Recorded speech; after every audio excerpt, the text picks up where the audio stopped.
Clear and reopen the Make Feature Layer tool. Set the input features to QuakeHis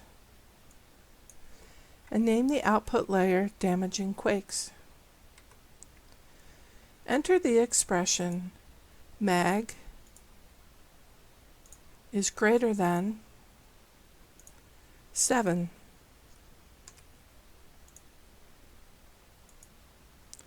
or MMI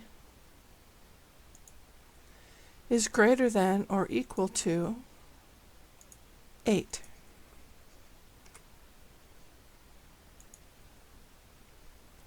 Run the tool.